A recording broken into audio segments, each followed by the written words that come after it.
Let's move on to the member-specific segment. Elder, do you have a hard out in 15 minutes? Is that what I'm to understand? No, we can go. We can go a bit more. Okay, good. Transitioning to virtual gaming. Elder, I've been talking about how difficult my transition to virtual gaming has been many, many times. Tell me about your experience, and I can't wait to hear about the things that you are doing in the virtual space. Yeah. Well, as you mentioned, I actually have been able to get more gaming in. I mean, between the Game Brain group, we were doing 2 nights. I have the West Side Gamers group that would be like a Thursday night, and then an occasional, House AJ. So depending on the week, 3 or 4 nights a week. And, while in quarantine, I've been trying to get at least one game in every day or every night, pretty much. It's really, just kind of helped to keep my mind off of things and frankly, just do what board gaming is one of my most favorite things to do. And I just really acknowledge our communities and making the transition. Really smooth, and we didn't miss a beat. We literally went from, live game nights to setting up Discords and, downloading TTS and getting on these other sites and playing together. Most of my games have been on Tabletop Simulator, which I really, highly recommend if people haven't tried it out. I think it's an amazing piece of software. The other games have been on Board Game Arena. I maybe a few games on Tabletopia, which I find that going from Tabletopia to Tabletop Simulator, the UI controls are like similar but not similar enough. So if I'm really used to playing on TTS, and so when I play the few times I've played something on Tabletopia, it's felt a little frustrating because because the controls are different. But I really appreciate Board Game Arena because again it is all scripted, right? And it like a game like Madeira really kept us on track. It's a game like that is so easy to forget a rule or do something a little bit off, and it completely keeps you in line. Even we had that experience where, God darn it, even though we couldn't do that back thing, the game is implemented correctly according to the rules, right? And so it just does a really great job of that. And also I want to mention that we, for the first time, tried, we've been doing these Discords to get the audio for these online games, but we tried for the first time in our first Madeira game, the video, chat, and audio in Board Game Arena, and it worked flawlessly. I mean, it was really, really great implementation. It was so cute because when you first see it, we each have a little circle that represents us, and then there is our face in that little circle. So it was really neat. I really liked it. Yeah, it's like your avatar that you can choose changed to your live camera face, right? Yeah. And it's like it's so small, you almost it kind of occurs like a picture and not a live video. But then it's got this little easy control where you can actually expand it as big as you want and move it around on the screen, and it just really worked great. It reminded me of those. It reminded me of those paintings in Harry Potter that are that are the people that are talking to you in Hogwarts. Yeah. So on Board Game Arena, I think the first game I started playing there was Clans of Caledonia, which we reviewed, and that was great. I kind of played that quite a bit. Then I went to La Granja and played a lot of games of that. It took a little while to get used to the interface, but once I did, that was fun. And then lately, like I mentioned, I've been playing Stone Age, particularly with the expansion, and now Madeira.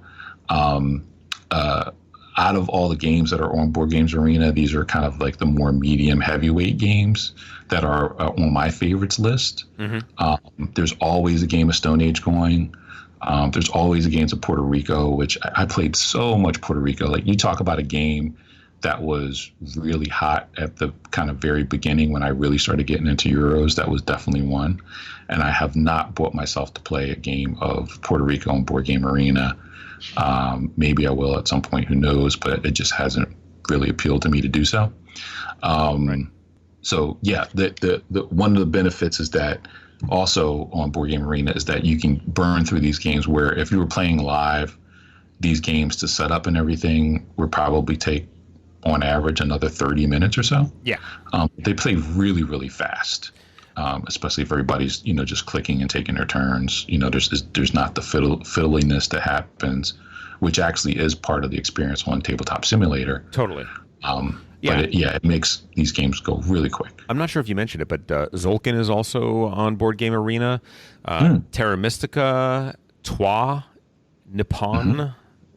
So, they don't have quite as many games as the other places, but they're getting more and more. And as we know, Teotihuacan is getting close to coming out on Board Game Arena. So they're putting more and more things out here, which is awesome. So yeah, and then Madeira is there. I never see anybody starting up a game of Madeira on Board Game Arena, which is completely understandable. It's a very complex game. It's not something that you can just play in an hour. It's going to take you a couple of hours to play it. But great to know that it's there for, and I'm definitely going to be encouraging, other players in my groups. I think there's a Madeira kind of swell that's coming. I know this is a game that Jennifer loves, and I know she's into it. We've Candace played a few times. I know she enjoyed herself, Ben. So I think we'll be, playing some more games of that to come. I want to go and talk about Tabletop Simulator, which actually is where I've been spending most of my time. Yeah. So I started off there playing on Mars, which was one of my favorite games going into the quarantine. Top three, right? What's that? Top three? Is it in my top three? Yes, it is in my top three. Absolutely, of all time. Right. Yeah. Then I got to play a couple of games. Actually, four games in particular, maybe five, right? That I was looking at before the quarantine that kind of I was noticing, and I knew I wanted to play, and hadn't gotten a chance to play yet. So one of them is from the whole West Kingdom series. So Viscounts of the West Kingdom plays great on Tabletop Simulator, and I got quite a few plays of that.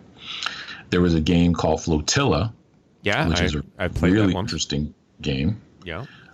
I saw that on the shelf, and it was really heavy box, and I think it had like a $70 price tag at the game shop. I saw it, and I was like, I got to play this one first before I commit to buying it. And played it for the first time on Tabletop Simulator, and really enjoyed it quite a bit, and would definitely consider, once we go back to live gaming, picking up a copy of this. Isle of Cats is a really fun game that it's called, I don't know, that is a spatial puzzle game that I really enjoy. Really? Yeah. Isle of Cats is fun. All the cards in the game, well, not all of the cards, but there's several cards that give you points at the game, and so that collection system and that working together and the drafting that happens, and just how all the mechanisms work together is really kind of interesting and fun. Now I have to check that out. Okay, interesting. Yeah, check out Isle of Cats. There's a game you probably haven't heard of called Pandemane, which we have come up with another title called, I think, Bread Baron. It's set in medieval times, and it's the baking game. Yes. The bread baking game. Have you played it? No, but I know a lot about it. When I heard about it, somebody just offhand to me said, "Have you played this game? You got to check it out. It's surprisingly great, and I'm dying to play it. It's on my list." Yeah, I think you would enjoy it. That's on TTS, and it works great there. Probably my favorite Fister, even though I'm still not very good at it. And I don't know what it's going to take for me to get that 25 points I need to win. But Blackout Hong Kong. Yeah. Is on there. Like I mentioned, Barrage. Sure. And another game called Pharaon. That game is on there. I discovered that and downloaded it and learned how to play it. And I've gotten quite a few plays on TTS of all these games and just had really great experience. Glass Road, also, which is one of my favorites and probably my most played game of all time. I think I have somewhere close to 100 plays of Glass Road. Yeah, so I've gotten a few more in on Tabletop Simulator. Sort of a lesser played Uwe Rosenberg that whenever you mention an Uwe Rosenberg that I've barely ever played, now after our Aura et Labora revelation, now I'm just like, okay, I guess I got to play Glass Road immediately again. Because you were so right about Aura and Labora. I was like, yeah, I remember it being really good, but it just wasn't quite as good as the others. And I'm like, no, it's so good. Oh, my God. All right. I'm going to have to play Glass Road with you on Tabletop Simulator for sure. Yeah. Well, Glass Road gets really interesting once you have some plays under your belt because there's this follow mechanic, right, where you choose out of your 15 cards, you choose 5 to play. Mm-hmm. And you will definitely get to play 3 of those cards. But the optimal turn is that you follow somebody else. So somebody else during the round plays a card that you still have in your hand. So this meta emerges where you try to say, well, Tom is going to pick, Feudal Lord. So I better, put that in my hand because I'll get to play it, which, kind of dings you a little bit because if you're expecting to get both the actions on the card, you're only going to get one, where I'm going to have a more optimal turn. Mm-hmm, mm-hmm. So it gets very interesting, like when you play with the same group of people and, you start to get this kind of meta going and, it's very fun. And that's one of those games where, again, it's perfect and it plays in about an hour if everybody knows what they're doing. So it's not a filler, but it's like a meaty sized game for the length of time that it is. Yeah. Yeah, it's just great. It's just great. So I've been playing some of that. But what I've also noticed is that there are some games that are not there on Tabletop Simulator that are, on my, list of games that I love to play. One of them is What did you do? What did you do, Elder? What did you do? Well, so one of them is a game called New Amsterdam. Right, which I've mentioned to you before, which I can't wait for you to play this game and get what you think about it. I think you're just going to love it. Right? It is so high on my list. It was 2 rounds ago when you told me that this is one of your. My question to you literally was, "What is the game that nobody talks about that is one of your favorites?" And you said New Amsterdam, and I said, I think I mixed it up with New England, which was another game from that same era. And you said, no, New Amsterdam is totally different, way better. I've been dying since then to play it, and I can't find it anywhere. So what are you doing to help me? Which speaks to, again, this is one of those kind of like hidden gems, right, that people don't really know. It doesn't exist on Tabletop Simulator. Yep. And I know, again, I think the main reason Tabletop Simulator was created was actually for creators or designers to kind of make their own games, right? Yeah. And so there's this great modding tool, and they're seem pretty simple to use. And again, I know all these games that are on there have been created by other people, and as I've been playing these games, I'm like, man, I kind of want to try my hand at it, right? Oh, Lockup is another great game that I played on there as well, on TTS. But I pulled out of storage my copy of New Amsterdam, and I started scanning in the stuff. I took a photo of the board, and I uploaded it and got that into TTS.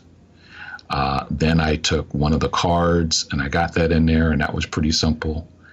And then I got, and I got to tell you, man, like, I haven't been jazzed up about stuff. Like, again, it's been kind of, I think challenging for everybody to go with all the stuff that's going on in the world and quarantine and everything. Oh, yeah. I got so amped up this week, Tom, making my first mod in Tabletop Simulator of this game that I love. Like it's been waking me up in the morning. Well, it's And like you design games, right? You build games, and here you got to basically build and do the graphics and do the basic programming necessary to put one of your favorite games out there into the world. That's got to be an incredibly uplifting experience.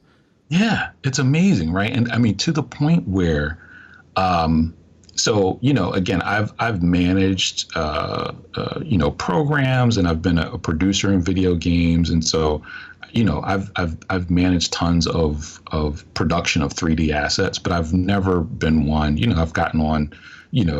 I'm very familiar with these programs like, Maya and 3D Studio Max and like that. And a lot of the artists that I've worked with over the last couple of years have been raving about a new software called Blender. Mm-hmm. And, even in Unity, I've been working on a side project in Unity and started, there's a Pro Builder tool in there where you can make CG, and I'm playing around with that a little bit. And I got so amped. I was like, well, there's a very important piece in New Amsterdam, which is these buildings, right? Or these like warehouses that you need to kind of mark where you are on the board. Mm. And I went and I downloaded Blender. which is is it 3D modeling? Is that what Blender is? Yeah, it's a 3D modeling package, but also animation. It's a very powerful free software program, right? Uh-huh. I watched YouTube videos, and I figured out how to make this building. It took me hours to do it. And I was so excited when I figured out how to make this little CG asset, this little token, right, in the game, right, the storehouse. I imported it into TTS. I slapped the color on it, and there was my little piece in the game. Like, right, and I'm like, man, I almost got this thing ready to go and have other people play it. It was just amazing, dude. So much fun. That's awesome. So you're a maker. You're creating things. You're not just coming and consuming. You're actually adding to it. And that's most on Tabletop Simulator. That's the kind of amazing thing, right? Like most of those mods that you get, especially the ones in the workshop, the ones you're not paying for, the ones that you're downloading. Those are labors of love, right? Yeah. And you just did it. You just did a labor of love. That's amazing. Yeah. And so, again, some of the work, again, it ranges because this is all people doing it. They're not getting paid. They're just doing it for the love of it. So, you've seen, I've played some mods where they don't quite work or something's missing or it's just the bare bones. It's just to play the game. And even that, somebody taking the time to do that is great. But I've also seen some other mods with like, very detailed, CG models and special effects animation and really high level scripting and just people go all out. Oh yeah. And it's just kind of fascinating just to see the different level of, work that different people put into their mods on there. Totally. So it's really fascinating. Like a whole nother aspect of the hobby that I probably would not have, even though I've been in the kind of video game and virtual space, for years, I might not have ever done if not for, what's been going on with the pandemic. Right. That's amazing. I have to say, I've made no secret about the fact that virtual gaming for me is a lesser experience, that it is that I mourned for quite some time, that I don't love it the same. It's not the same. It's not what I adore. And playing at home creates a whole new set of obstacles that I just mentioned again today. But I will say this, that your joy and you leaping into this experience, not looking at it as a negative, but looking at all the possibilities of it, the possibilities that you just described, even to the point of helping to make and popularize and put a game that you love out there, sort of a love letter to the industry, is amazing. And this week, I've realized, my son, I came in from, I play on the balcony sometimes to have a little, to be a little bit farther away from the family so that they're not coming right to me with things.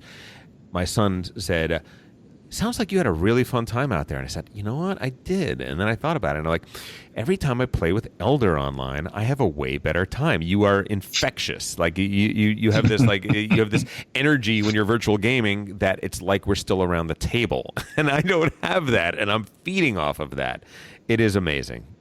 Elder, thanks so much. your experience in the video game world, I think, is helping me look at this experience with new eyes. And when do you think you'll have New Amsterdam ready for the unwashed masses? Man, at the rate I'm going, if I don't have too much trouble with the scripting, hopefully, and within a couple of weeks, 2 to 4 weeks, I should be ready. I'll definitely keep you posted on how it's going, but it's going really quickly so far. I can't wait to announce it on our podcast. It's going to be a news item, and I'm looking forward to it. Awesome. One last thing I want to mention about, and I haven't Sure. done this yet myself, but like I mentioned, I did get my finally a Quest headset, and even though I don't think the implementation is great yet, I have played with another gamer who has played on Tabletop Simulator in their VR headset, which I think is interesting. I think one of the things that I liked about TTS is that, like you said, it does give me, even though you can't see the other people that you're playing with, just the tactile. One of the things that I love about live board games is that tactile sense. Yes. And that you get to pick things up. And, sometimes we've had times where we've, especially at the end of a game, where we're just like flicking stuff around. TTS has a great physics engine, and just rolling the dice or flipping a card over or anything that gives you that kind of tactile thing that you miss in life, I think is something that you just don't get in an implementation like Board Game Arena. And I think in the future, it's not there yet, but I think, at some point, what we're moving towards, and I feel like I might want to be even more involved in this now that I've had these experiences, is, the VR implementation with avatars. Like, imagine, I think the technology is there now, and it's just a matter of designing it and engineering it. But very soon being able to get on a headset and, have that experience of being around a table with people just even closer, to the point where you can see their facial expressions, you can see their gestures, like you were saying about the mind, right? Yeah. But doing it virtually and doing it with anybody in the world, in an instant, I think is a pretty amazing possibility and kind of trajectory for our hobby. Totally agree. A couple of years back, if you remember, you and I met in San Francisco. I was giving a lecture at the Game Designer Conference in San Francisco, and there I played. Oculus had a demo of Catan 3D, so I was playing Catan with one of the new wireless headsets that they had. And, it's still tiddlywinks, but it was amazing tiddlywinks. It was really fun walking around that. So I totally have had a slight experience of what you're talking about. And yeah, that's a future that, even though I still want to get together with my friends and be in the same space non-virtually, I'm really looking forward to that. So thanks, man. Hey, if you enjoyed that video, you very well might enjoy the other videos you now see being suggested to you on screen. Also, we'd greatly appreciate it if you could like, share, or subscribe to our Game Brain channel. Thanks so much.